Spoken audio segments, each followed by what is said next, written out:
17 days into the search for Trenton Duckett, and fatigue is starting to set in. When I began covering the disappearance of Trenton Duckett as a Central Florida TV reporter back in 2006, most people learned about the case by reading newspapers or watching the evening news. Right now, we can go ahead and announce that Melinda Duckett is the prime suspect in the reported disappearance of Trenton. Nowadays, when a child is kidnapped or disappears, we might get an Amber Alert on our smartphones. That was certainly not the case back then. iPhones had not yet been invented, and social media was just in its infancy. Yet it seemed like everywhere we went here in downtown Leesburg, people were asking, where's Trenton?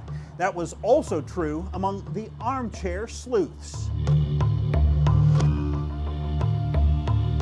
The wife took the child. You think the child's all right? Yes, I do. Most folks talked about Trenton's disappearance face to face. They think the mother did it. I'm not sure. It was certainly a hot topic at hair salons like this one in downtown Leesburg. They're hoping that maybe he's just being hidden, possibly, that kind of thing. But I think everybody's got their own, worries and theories about what's going on right now. But for a relatively small tech-savvy group, information about Trenton Duckett's disappearance was available online. Sites like Web Sleuths, YouSleuth, Crime Blog, Scared Monkeys, and Hot gave armchair detectives a forum to discuss the case with other true crime enthusiasts. You become kind of a public figure at that point where literally everything you do is scrutinized. Trenton's father, Josh Duckett, tells me he occasionally followed those early websites focused on his missing son's case. One day, a mysterious online poster using the screen name Mert claimed he had inside knowledge about Trenton's disappearance.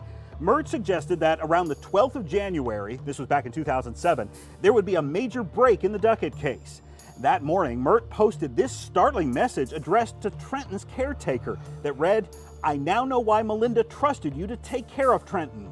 Mert urged the captor to drop Trenton off at a hospital, saying, "If you need help, contact me. You know how." And I feel things are coming about. But you don't know that for a fact. Not for a fact. I tracked down Mert, real name William Murtaugh. The truck driver admitted having no ties to the Duckett investigation. And we all get together on a daily basis and we basically talk about Trenton. Where is he? Is he alive? Is he not? Murtaugh said his internet postings falsely claiming to know Trenton's caretaker were just a misguided attempt to solve the case using what he called a psychology trick. I lost a child at the age of 25, and I know what it's like for a father not to have a son. And I don't want Josh to go through that. These so-called cyber sleuths discussed many theories about Trenton Duckett's disappearance, including one involving Trenton's grandfather. I did not feel that she was actually missing. James Duckett, a former Mascot, Florida police officer, has been on Florida's death row since 1988 for the rape and murder of 11-year-old Teresa Maccabee. I did not do this. James, who is Josh's father, maintains his innocence. After his grandson Trenton vanished, detectives interviewed James on death row, but found no evidence of his involvement. Other internet discussions focused on pornographic videos Melinda Duckett made of herself and sold online. Hi, I've got a special surprise for you.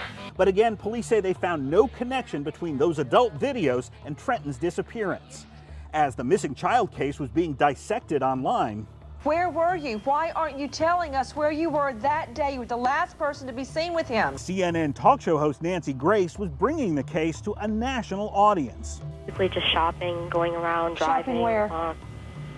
Well, we didn't go anywhere specific. Well, I mean, if you went shopping, you had to go into a store. What store did you go into? I wasn't getting any specifics.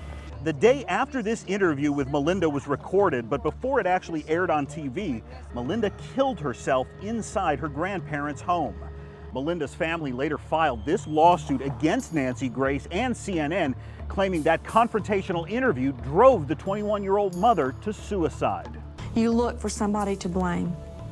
You look hard.